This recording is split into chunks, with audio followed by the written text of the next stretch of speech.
Backstage Pass, Institute of Gaming. For more details, contact 7093965965. మీకు ఒకటి తెలుసో లేదో, ఒక సెన్సేషనల్ ఇండియా రేంజ్లో ఒక సెన్సేషనల్ డైరెక్టర్ మన తెలుగు అతను. ఆయన మొదటిసారి మేకప్ రూమ్లో చూసిన ఆర్టిస్ట్ మీరంట. ఎవరండి అది? నిన్ననే మాట్లాడారు ఆయన నాతో. ఎవరండి ఆయన? రామ్ గోపాల్ వర్మ గారు. ఆయన నేనంటే చాలా ఇష్టం ఉండే. ఆయన పిక్చర్ ఒకటి యాక్ట్ చేసింది, గోవిందా గోవిందా అని పిక్చర్ యాక్ట్ చేశాను. మీరు కలెక్టర్ గారు అబ్బాయి సినిమా చేస్తున్నప్పుడు ఫస్ట్ టైం మేకప్ రూమ్లోకి వచ్చారంట. నేను చూసిన మొదటి ఆర్టిస్ట్ ఆయనే. ఒకసారి గుర్తు చేయండి ఆయనకి. ఆయన నాకు చాలా ఇష్టం ఉండే. ఆయన అసిస్టెంట్ డైరెక్టర్ అప్పుడు. అవునవును, సెట్కి వచ్చేవారు ఆయన. నేను విక్రమ్ షూటింగ్ చేసేటప్పుడు సెట్కి వచ్చేవాడు. సెట్లో చూసేవాడు. తర్వాత అదేంటి ఇంకో పిక్చర్ చెప్పాము, కలెక్టర్ గారు అబ్బాయి. కలెక్టర్ గారు అబ్బాయి షూటింగ్ చేసేటప్పుడు సెట్లో వచ్చి చూస్తుండేవాడు. చూస్తుంటే ఏంటి సార్ అలా చూస్తున్నారంటే, మీరు డైరెక్ట్ చేస్తారు రేపు పొద్దున అనేవాడు. అంటే అదే ఆ ఇన్ఫ్లుయెన్స్ ఎప్పుడు పడకుండా నా అందుకు ఒక ట్రెండ్ ఉండేలా చూసుకుంటా అనేవాడు. అనేవాడు నేను పెద్ద డైరెక్టర్, గొప్ప డైరెక్టర్ అవుతాడు అనుకునేవాడిని. అలాగే డైరెక్ట్ అయినా ఆయన పిక్చర్ గోవిందా గోవిందా యాక్ట్ చేశాను ఒక క్యారెక్టర్. తర్వాత ఆయన ఒక హిందీ పిక్చర్ కూడా అడిగాడు నన్ను ఆయన. కాకపోతే అప్పుడు నేను ఆ మధ్యలో ఫ్లైట్ ఎక్కేవాడిని కాదు, ఫ్లైట్ యాక్సిడెంట్లో ఉన్నాను నేను. కాబట్టి మళ్ళీ ఫ్లైట్ యాక్సిడెంట్ అంటే చెప్పి ఫ్లైట్ జర్నీ ఉంటుంది కదా అని చెప్పేసి నేను బాంబే షూటింగ్ వద్దంటే ఆ సినిమా చేయలేదు. లేదంటే హిందీలో కూడా చేసి ఉండేవాడిని నేను. నా నెక్స్ట్ ప్రశ్న అదే యాక్చువల్గా, మీకు ఫ్లైట్స్ అంటే ఎందుకు భయం అని, అదే ఇదేనా కారణం? అంటే అది ఫ్లైట్ యాక్సిడెంట్ జరిగిందండి. అది జరిగినప్పుడు నేను ఉన్నాను, ఫ్లైట్ యాక్సిడెంట్ ఉన్నాను. తర్వాత అసలు ఏమాత్రం భయపడకుండా ఫ్లైట్లో ఉండే లాస్ట్ స్లోగా సూట్ కేసు పక్కన దిగింది కూడా నేను. ఓ పక్కన బాలకృష్ణ, చిరంజీవి గారు అందరు ఉన్నారు, మా జడ్జి అంతా ఉన్నారు. ఆయన నేను ఒక్కడే కూల్గా అలా వచ్చి, ఎంత బురద అనమాట, ఆ బురద కాళ్ళు ఇచ్చుకుంటూ వచ్చి ఇంటికి కూడా వచ్చాను. ఇంటికి వస్తే అప్పుడు ఏదో పిక్చర్ షూటింగ్ అని చెప్పి వచ్చారు ఎవరు, కొత్తగా పిక్చర్ బుక్ చేయడానికి వచ్చారు. అంత బురద ఉంది, ఉండండి కాస్త డ్రెస్ మార్చుకు వస్తా అని చెప్పి డ్రెస్ మార్చుకు వచ్చి కూర్చున్నా కూడా. అంతవరకు నేను టెన్షను. చలపతిరావు, తర్వాత రమా మూవీస్ నాగేశ్వరరావు గారు వీళ్ళందరూ వచ్చి బొకేస్ తీసుకొని వచ్చేసరికి భయపడ్డాను. ఓ ఇంత భయంకర యాక్సిడెంట్ జరిగింది, ఈ యాక్సిడెంట్లో తను భయపడ్డా. అప్పుడు స్టార్ట్ అయింది నా భయం. ముందు లేని భయం, యాక్సిడెంట్ చేసినప్పుడు లేని భయం అప్పుడు అనిపించింది అనమాట. ఆ తర్వాత కొంతకాలం ఫీలింగ్ ఉండటం వల్ల అవాయిడ్ చేశాను కొంతకాలం ఫ్లైట్. ఆ తర్వాత మన ఎంఎస్ రెడ్డి గారు ఫ్లైట్లో కనపడి, సుధాకర్ నువ్వు ఆ మధ్యలో ఎందుకు ఫ్లైట్ ఎక్కలేదంటే ఇట్ట జరిగిందండి అంటే చెప్పాడమంట ఆయన. ఫిలాసఫీ మొత్తం చెప్పి ఏ మాత్రం భయపడకూడదురా అని చెప్పి అప్పటి నుంచి మళ్ళీ ఫ్లైట్ ఎక్కడ స్టార్ట్ చేశాను. ఫ్లైట్లో జోకులు వేయడం అన్ని మామూలు. ఏంటి సార్ మీకు ఎంఎస్ రెడ్డి గారు చెప్పిన ఫిలాసఫీ? ఎంఎస్ రెడ్డి గారు అంటే నాకు చాలా ఇష్టం అండి. ఆయన కళ్యాణవాణి సినిమా తీశారు, తర్వాత అశ్వత్థామగా యాక్ట్ చేశాను. ఏంటది ఏకలవ్య. ఈ 2 పిక్చర్లు యాక్ట్ చేశాను. నేనంటే చాలా ఇష్టం ఆయనకి, ఎంఎస్ రెడ్డి గారికి. ఈ మధ్య ఫ్లైట్లో ఎక్కట్లేదు విన్నాను, ఎందుకురా అని. ఇది కొంచెం భయం వేసింది. బాబాయ్ అంటాను, బాబాయ్ నాకు మళ్ళీ ఏదైనా యాక్సిడెంట్ అవుద్దామంటే, ఒరే యాక్సిడెంట్ ఏమైనా చచ్చిపోతారనుకుంటే ఎప్పుడైనా చచ్చిపోతే ఏమైనా జరుగుతురా, దాని గురించి నువ్వు 100 ఏళ్ళు బతుకుతాను ఆయన, ఏ ప్రాబ్లం లేదు, నువ్వు చక్కగా యాక్ట్ చేయరా బాబు, నీ కామెడీ అంటే నాకు ఇష్టం అన్నాడు ఆయన. అప్పటి నుంచి మళ్ళీ కంటిన్యూ చేయడం స్టార్ట్ అయింది. ఇంకా ఫ్లైట్ ఎక్కినప్పుడు ఏ మాత్రం బెరుకు ఉండేది కదా ఇక నాకు. ఓకే, అంత ఇది అనమాట. అంటే మీరు ఆ టైంలో సపోజ్ ఏదైనా ఫారెన్ షూటింగ్స్ అంతా కూడా అవాయిడ్ చేసేవాళ్ళ ఇట్లా? మనం అవాయిడ్ చేసేవాడు కదా, మరి ఫారెన్ షూటింగ్ వస్తే డెఫినెట్ అవాయిడ్ చేసేవాడు. ఆ తర్వాత మరి భద్రాద్రావు యాక్ట్ చేశాను. అది ఇన్సిడెంట్ అయిపోయిన తర్వాత ఫ్లైట్ చాలా పిక్చర్ ఫ్లైట్ ఎక్కాను.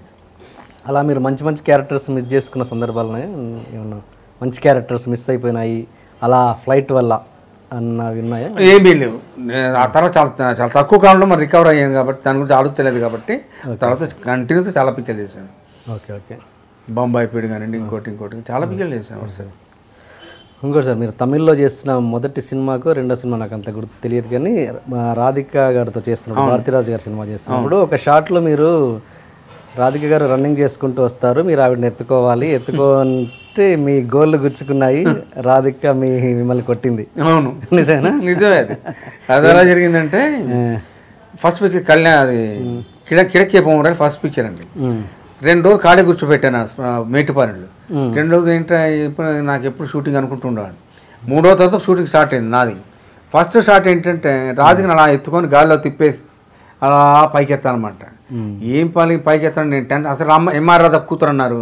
ఆ టెన్షన్ అందరు గొడవ చేసేవాడు డైరెక్టర్ గారు. వాళ్ళు నాన్న ఎంఆర్ రాధా చాలా ఇదిరా బాబు షూట్ చేశారంట, ఎంజీఆర్ని అట్లా అనేవాడు. నాకు ఆ భయం వేసి ఏం చేస్తాను అనుకోండి, ఇలా అన్నాను చేతులు లంగాలోకి వెళ్ళిపోయాయి. ఫాట్ అని చెంపది కొట్టింది అనమాట. కళ్ళు తిరిగిపోయింది, ఏంటిరా బాబా అనుకున్నాను. ఆ తర్వాత మళ్ళీ ఇంటిమెన్సీ డెవలప్ అవడం కోసం మా ఇద్దరిని కలిసి సినిమాకి వెళ్ళామని చెప్పేవాడు, కలిసి డిన్నర్ చేయమని చెప్పేవాడు. అట్లా మళ్ళీ ఇంటిమెన్సీ డెవలప్ అయిన తర్వాత ఆ పిక్చర్ కంప్లీట్ చేశారన్నమాట. అది 1 year ఆడేసింది అనుకుంటా. ఆ తర్వాత మళ్ళీ రాధిక మంచి ఫ్రెండ్ అయింది, ప్రాబ్లమే లేదు. తర్వాత 13 సినిమాలు చేసినట్టున్నారు కాబట్టి రాధిక చేసాను 13 pictures ఈజీగా ఉంటాయి. ఏంటి అప్పుడు మీ రియాక్షన్ ఏంటి? అప్పుడు ఇమ్మీడియట్ రియాక్షన్ ఏంటి మీది? ఇమ్మీడియట్ చంపేది కొట్టిందండి ఫాట్ అని. చంపేది నా కళ్ళు తిరిగిపోయింది, ఏంటరా బాబు ఇలా అయిపోయింది అనుకున్నాను. షాక్ అయ్యాను, ఇది ఎక్కడ కూడా రా బాబు. అది సారీ చెప్పారా తర్వాత మళ్ళీ? సారీ చెప్పాను, తర్వాత ఫ్రెండ్ అయిపోయింది. ఓకే, మీరు ఒక పెద్ద అప్పట్లో ఒక మంచి ఇమేజ్, పేరు అవసరం లేదు కానీ ఇమేజ్ ఉన్న హీరో మేనేజర్ని కొంచెం ఏడిపించారు చూడు. ఒక ఏదో మిమ్మల్ని అవమానపరిచారనో ఏదో సంథింగ్ జరిగి స్టూడియో చుట్టూ తిప్పుకున్నారు, కొడక అని. అంత కాంట్రవర్సీ జరిగేది కానీ నేను తిట్టేవాను కదా, కొట్టేవాను కదా, ఫ్రెండ్లీగా ఉండేది. హీరో మేనేజర్ తోటి మీకు ఎవరితో ఎవరితో కాంట్రవర్సీ? నా కాంట్రవర్సీ ఉండే కాదండి అసలు. నా చిన్న ఏజ్ తమిళ్లో ఉన్నప్పుడు అందరితో సరదాగా సంతోషంగా ఉండే తప్పితే కాంట్రవర్సీ ఉండేది కాదు. తెలుగు వచ్చిన తర్వాత ఏమో కాంట్రవర్సీ ఏమీ లేదు. మోహన్ బాబుతో వస్తాను మాత్రం, మోహన్ బాబు గారితో ఈ డ్రెస్ వేసుకోమన్నా ఉంటాయి కదా సుధాకర్, వేసుకోండి సార్, ఎవరు వేసేస్తే మన డ్రెస్ నేను ఎందుకు వేస్తాను సార్, మీ అయితే వేసుకుంటారా అన్నాను. అంతేలే సుధాకర్ అని. ఆ తర్వాత మళ్ళీ ఆయన నేనంటే ఇష్టం అని చాలా పిక్చర్లు యాక్ట్ చేశాను. మా ఇంటి కథ, అల్లుడు గారు, యమజాతకుడు, చాలా పిక్చర్లు యాక్ట్ చేశాను. నేనంటే ఇష్టం కూడా ఆయన గురించి చెప్పండి. అసలు ఆయన మనిషి ఏమో కరుకుగా కనబడతారు కదా బయట వాళ్ళకి, లోపల ఎలాంటి లోపల వెన్న మనసు అండి ఆయన, మనసు వెన్నలాంటి మనసు ఆయన.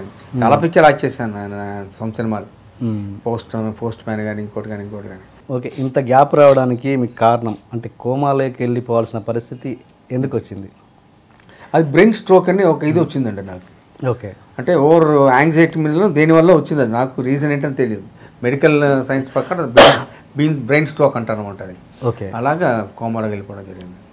అంటే చాలామందికి మీరు ఈ ఇంటర్వ్యూ ద్వారా క్లారిటీ ఇవ్వండి. చాలామంది బయట రూమర్స్ ఏమనుకుంటారంటే సుధాకర్ గారు విపరీతంగా తాగేవారు, దానివల్లనే ఇలా అయింది. కాదు, కొంతమంది ఏమో అసలు ఆయనకు అలా వచ్చింది టాక్ కానీ ఆయన తాగేది ఇంత అని కొంతమంది అంటారు. ఏది నేను ఎప్పుడైనా తీసుకుంటే ఎంత కొంచెం లిమిటెడ్గా తీసుకుని తప్పితే తాగుబోతులా ఈ లెవెల్కి ఎప్పుడు తాగలేదు. బ్రెయిన్ స్ట్రోక్ కూడా దానివల్ల వచ్చింది కూడా కాదు, ఆ లిమిటెడ్గా ఉండేవాడిని. బ్రెయిన్ స్ట్రోక్ దానికి సంబంధమే లేదు. అది ఎందుకు వచ్చింది, బ్రెయిన్ స్ట్రోక్ వచ్చింది కానీ దానివల్ల కోమాలోకి వెళ్ళిపోవడం జరిగింది కానీ డ్రింక్స్ వల్ల కాదు. ఓకే, అప్పుడు ఆ టైంలో మీకు మా అసోసియేషన్ నుంచి ఎటువంటి స్పందన వచ్చింది సార్? మా అసోసియేషన్ నుంచి మీకు ఎటువంటి స్పందన వచ్చింది ఈ గ్యాప్లో? నా బర్త్డే అంతా గ్రీటింగ్స్ పంపుతూ ఉంటారు మా అసోసియేషన్ నుంచి, ఓకేస్ పంపుతూ ఉంటారు.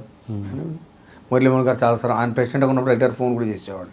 మరి రాజప్రసాద్ వచ్చిన తర్వాత మరి ఆ సిస్టమే లేదనుకుంటా.